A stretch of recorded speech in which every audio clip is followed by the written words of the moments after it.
Hare Krishna. So in shloka number 4, Krishna spoke about very wonderful aspect of material energy or external energy. The 8 elements starting from earth and finally ended with false ego. Now after describing the material energy, now Krishna is going to describe about superior energy. Here he's going to talk about the living entities, that is all of us. So let's see that in shloka number 5. Apareyam itastvanyam prakritim vidhi me param jiva bhutam mahabaho yedam dharyate jagat. So Krishna is saying that apara yam, besides these what I have described, that is in the previous shloka, the 8 elements, itastva anyam prakritim vidhi me param. O Mahabaho, O the mighty armed one, vidhi me, please know that there is another superior energy of mine apart from the one which I have described before. And who are they? Jiva Bhuta, the living entities. Yedam dharyate jagat. What are these living entities doing? They are exploiting the material nature, the inferior energy of the Lord. So here Krishna is talking about the superior energy. So previous shloka talked about the inferior energy. Earth, water, fire, air, ether, mind, intelligence, false ego. And obviously the other elements that we discussed. So these actually belong to the category of inferior energy of the Lord. And superior energy is the living entities. The spirit soul basically. So in this way we understand the superior energy is actually exploiting the inferior energy. So here it is given, the living entities who are exploiting these inferior energies for different purposes are the superior energy of the Supreme Lord, and it is due to this energy that the entire material world functions. So one point has to be understood very clearly, that matter cannot work by itself. Unfortunately, there are many so-called intelligent people who are trying to produce living entities from the matter. Not possible. Matter is always dead. Only when the living entity enters the matter or uses the matter is used. So by matter in itself cannot do anything. This is what has to be understood. So here it is given that the cosmic manifestation has no power to act unless it is moved by the superior energy, the living entities.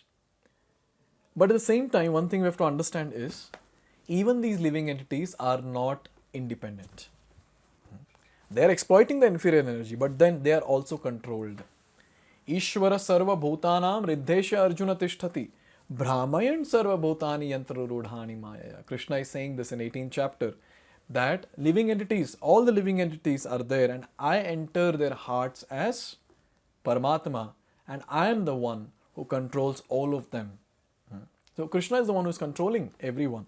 So inferior energy is exploited by the superior energy, that is living entities, and they are controlled by Krishna. So in this way we understand that they are not independent. And now there is another question, that why are they called a superior energy? Because the living entities are one with Krishna in quality. Krishna is Satchit Ananda, that is his form, Sachidananda Vigraha, eternal, full of knowledge and full of bliss. And the part and parcel of Krishna, that is all of us, the living entities, also have the same quality, Sat, Chit and Ananda. We are eternal, the spirit soul is eternal, full of knowledge and full of bliss. And previously in the previous videos we have given this example of ocean and ocean water droplets. So ocean is salty and ocean water droplets are also salty.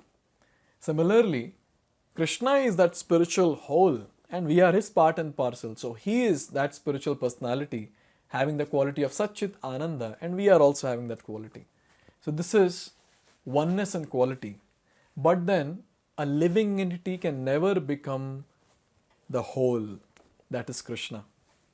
We will always remain the part and parcel, and Krishna is that whole. We can never become the entire whole or the entire infinite personality. This point has to be very clear.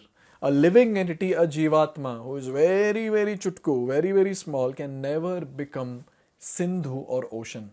We will always remain the drop and Krishna is always the ocean. There is no question of drop becoming the ocean. So, in this way, we understand that Krishna is the one who controls the living entities. Now, it is given here, while exploiting the gross and subtle inferior energy, the superior energy forgets his real spiritual mind and intelligence. This forgetfulness is due to the influence of matter upon the living entities. So, we are stuck here badly. We are stuck and we are thinking that we are enjoying here. We are not enjoying anything. We are suffering here, trying to lord it over material nature. We are trying to control the various aspects of this world, the material aspect of this world, and we are miserable by doing that particular thing. There is no personality in this entire creation, this material creation, who is very happy by being a controller. No, because our position is of a servant, and when a servant tries to become the controller or boss, he is always in trouble, and that's what is happening to all of us. So this point is very clear that because of forgetting one's own identity, all these problems are arising. What is our identity? Jivara Swarup hoy Krishnera Nityadas. What is our Swarupa? What is our constitutional position? We are servant of Krishna. So here it is given that currently we are in illusion, and that is the reason we are thinking like that. But once we are free from illusion, we'll come back, we'll realize our constitutional position, and that is called as liberation. When we realize who we are actually, that is called as liberation. So here, very nicely it is said that therefore one may conclude that Gita confirms the living entity to be only one of the multi-energies of Krishna, and when this energy is freed from material contamination, it becomes fully Krishna conscious or liberated. So that's what we have been doing now. When we are practicing bhakti by chanting the Hare Krishna Mahamantra, Hare Krishna, Krishna Krishna, Hare Hare, Hare Ram, Ram Ram, Hare Hare. What's happening? The contamination is removed, and with time, by the mercy of Lord, by the mercy of Guru, what happens? The person realizes his constitutional position of being servant, and then when he starts practicing bhakti, he makes a lot of progress and he actually attains the ultimate perfection.